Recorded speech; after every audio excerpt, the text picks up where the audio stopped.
Welcome back to the channel, everyone. Today we've got another repair video for you guys. So in one of the previous videos, I think it was probably about 2 weeks ago I released, we actually did a fuel pressure sensor replacement, and that was for the rail pressure sensor. Well, apparently that was not the issue. So what we found out is that my early model N55, which has the N54 style high pressure fuel pump, that high pressure fuel pump is failing. I don't know all of the details of that pump as far as how it operates, but I do know that it actually has oil internally, and that oil can start to leak out, and it can cause that pump to not operate or not to be able to build pressure. That's what happened to this pump. So I was able to get a pump rebuilt, and I put a link in the video description. So the company's name is Performance Engineering Solutions. They actually do a rebuild on this pump. I think the going rate for that rebuild is somewhere around $250. But when you start looking at how much one of these pumps cost, I actually checked FCP Euro. It was roughly $1,240 before taxes, and I think it did have free shipping. But they do a rebuild for roughly around $250. It comes with a 1-year warranty. So I pulled the trigger on, man. I figured this is a really seems to be a really cool process. Not only that, but they replace some of the internals, some of the seals, O-rings, things of that nature, with things that are going to be E85 tolerant. So what we're going to do here is I'm going to turn the camera around, show you that pump, as well as we're going to take a look at what we've got to do on the F10 to get this removed. Okay, guys. And I do have to apologize. The workbench is looking a little crazy right now. If you guys haven't seen the latest video, the car is missing wheels. I have some of the wheels already mounted. I'm still, of course, I have some of the tires already mounted on the new wheels. I'm super excited about that. Have not got them on the car yet because we got to be able to drive, right? And of course, as you can see, I'm missing one of the wheels that actually had to do with a tire issue. 245s had to come off. I'm putting 265s in the front, and one of my 265s is actually it's not worth it. So I've got to get another set of front tires. So we'll deal with that here in an upcoming video. But this is what we're here for, which is package that just came in, right? So this is our freshly rebuilt Performance Engineering Solutions. Let's see if I can get this out. High pressure fuel pump. So there we go right there. Okay. So funny enough, haven't had to have one of these out of a car yet, but so this is my first time here, but that is the rebuilt kit there. This looks clean, looks nice. Of course, I'm sure they do cleaning on it and whatnot, but there's like a gassing process to try to make sure that it removes all air that's trapped in the pump. But yeah. Looks very nice. Looks like they've cleaned it up very well. So again, don't know the details of this little pump, but it does what we need to do, which is get us the pressure for that DI side, especially here with this big hybrid turbo. So what I'm going to do now is we're going to have to start tearing into this engine bay. All right. So I'm going to go ahead and remove my strut bar. I disconnected the battery earlier. We're going to have to get the intake manifold off. So of course we got to start disconnecting some of the harnesses there. I've got to disconnect our fuel rail for the port injection. And then once we can actually lift that the intake manifold up out of the way, then we'll get access to the high pressure fuel pump. And if you guys have never seen it before, that's actually hidden right here under our intake manifold. That is our high pressure fuel pump. So while I'm in there doing that, I do actually have a small E85 leak that's coming here from our reflex fuel sensor that's back there. It's actually coming from the line there. So I'm going to take some time to actually get that fixed as well too. I've got a new pressure sensor T on the way. But I don't want to bore you guys with too much of this, but I will start disconnecting this.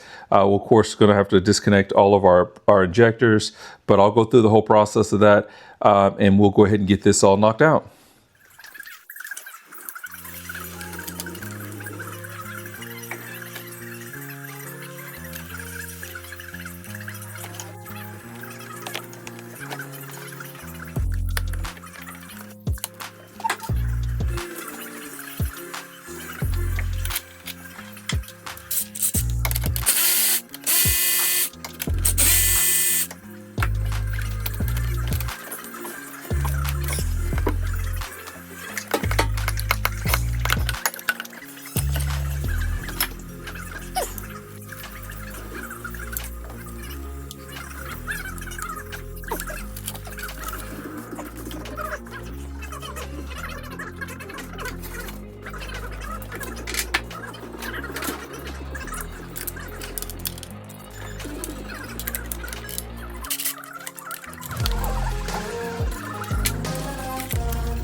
Okay. Well guys, as you guys can see, didn't want to bore you with too much of that. Just basically walk through all the steps that we discussed on camera before we got started. So now, actually I'm gonna take this off the tripod real quick here. So just wanted to show you guys real quick here. Of course, early model N55, there is the N54 style high pressure fuel pump. So we're gonna be getting ready to get that removed. This here, gentlemen, is actually a low pressure fuel sensor. So some of the early model N55s actually do have a low pressure fuel sensor.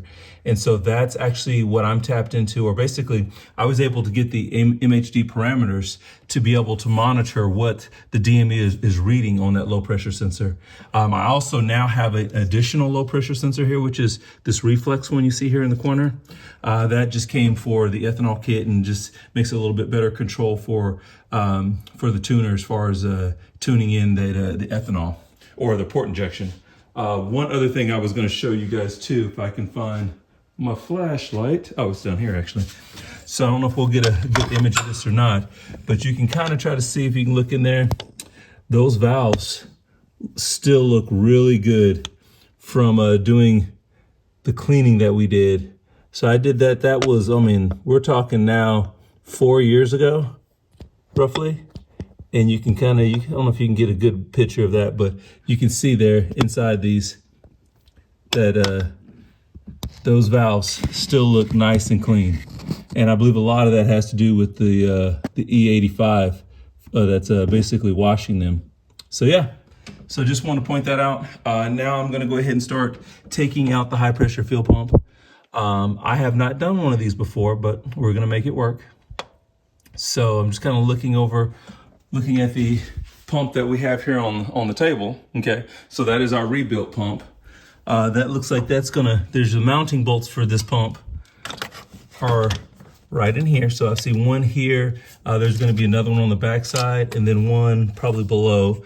Of course, we're gonna have to disconnect this fuel line here. That's the one that actually feeds the fuel rail.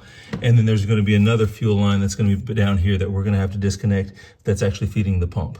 So, let me see. I'm wondering if I want to disconnect this hard line here for our starter. Of course, let's see here. You just pull this out. I guess it moves enough here that we don't have to disconnect it. Okay, so I'm going to get to breaking loose some of these fuel line connections, and then we will keep working. I'll be back with you guys shortly. Just as a quick note, fuel line here, that takes a 17 millimeter to break this nut loose there. So just want to make sure you guys realize that. I went ahead and knocked that one loose, and I'm going to keep working on the rest of the connections and the bolts. It's a little difficult to kind of do this in showing you guys, so I'm just trying to get you as much information as I can. So again, 17 millimeter to break loose this nut here. I've already broke loose the other one down here on the bottom. That's another 17 millimeter. That's basically the fuel coming from the trunk, or coming from the low pressure fuel pump. Now we're gonna get on these bolts right here. There's one here, again, one on the back side, and there's probably one underneath, I believe.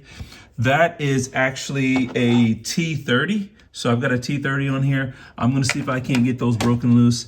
I did go ahead and remove this bolt here just so that I could get possibly a little bit of flex on that hard line. I don't know how much. Actually, what I'm probably gonna do is if I break this here loose up top, that'll make it easy for me to just be able to move that one out of the way. I'm not sure yet if I have to remove that, but that might be just the easy move. So I'm gonna keep working on this. I'll check back with you guys here momentarily. Okay, so we finally got it out. As you guys can see in there, I can't tell if that's actually residue oil there. I know from inside that vacuum cavity, you can probably see a little bit of oil, but I don't know where, like right below that, what that is there. That almost kind of has a green tint to it. I don't know if that's the internal oil from the old high pressure fuel pump, but this is from what I understand, I purchased this car with around 125,000 miles. As far as I know, this is the original unit. So yeah, it's lasted me a long time. I'm at almost 179,000 miles now, but it is time for the new rebuilt unit. So here it is right here. We looked at over just at the beginning of the video. I'm gonna go ahead and get this set into place. and then we'll just go ahead and start reassembling. Actually, before I do that, I'm gonna clean up this mess. I want that to look a lot better. Of course, you know, if you guys are car guys, you gotta understand, you always clean up spills like this. That way, it's nice and clean, and if I come back in here and I see another mess, then I know that it had to be from, you know, whatever was new or whatever we used to replace it, the replacement part. So I'm gonna get that cleaned up and I'll be back with you guys shortly. Okay guys, as you guys can see, we've got that section of the block nice and clean. So now we're gonna go ahead and start the installation of this pump. It is basically just the reverse of what we did. The hardest part, in my opinion, is really getting those bolts in there on these 3 tabs here. You can see those little dog ears. So that's just one of the difficult sections there. Don't have a lot of room to get that done for you guys on camera, but I will be back with you guys here shortly. Okay guys, wanted to show you guys this before we got too far in. As you guys can see, I went ahead and set the high pressure fuel pump in position. You do have to make sure you line it up with the gear inside so it'll actually go all the way, you know, to slide all the way into position.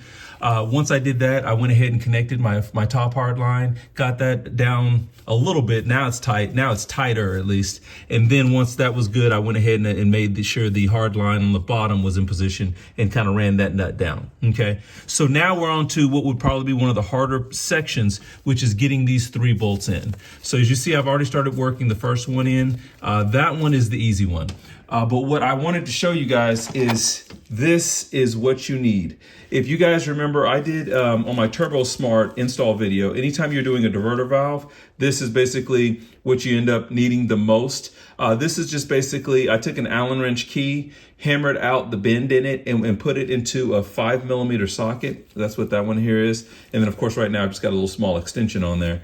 But this will save you a ton of time because it is so long and narrow, I can get around the hard portions on that high pressure fuel pump. It was, like I said, the same situation with the diverter valve. So this is what you really need. Again, DIY, make it at home tool. This will save you a lot of time. Okay, so as you guys can see, the high pressure fuel pump is now completely installed. I've already tightened down the hard lines on both sides. I've got my little connectors back in place. So at this point, I am actually just going to reinstall the intake manifold. And what we'll do is we'll get back here at the end of this log. We'll do a restart, check pressure, all that fun stuff, okay? So I'll be back with you guys here shortly. We'll finish up this install. All right, fellas, and just like that, everything is reinstalled. So we ran into a few snags though. One, I broke my fuel pressure sensor right here not my fuel pressure, my oil pressure sensor. So I don't know if the car is even going to start based off of that. The other thing is the connector that actually connects to the bottom of the throttle body. The little plastic piece of that broke off. So I'm hoping that that's going to remain connected underneath the throttle body. So I got 2 parts to purchase. Don't know if this is going to allow me to start the car or not. So I will be back with you guys momentarily. I've got my gauges set up right there. You can kind of see where we're at as far as rail pressure, a short-term fuel trim, oil pressure. Well, so that says oil pressure, but I'm like, that doesn't make sense since that sensor is broken. So what we're gonna do is we're gonna give this a shot and see if we can't get this to start. I'm trying to figure out, let me put this on a tripod. All right, we're gonna try to start it up real quick. Let's see what we got.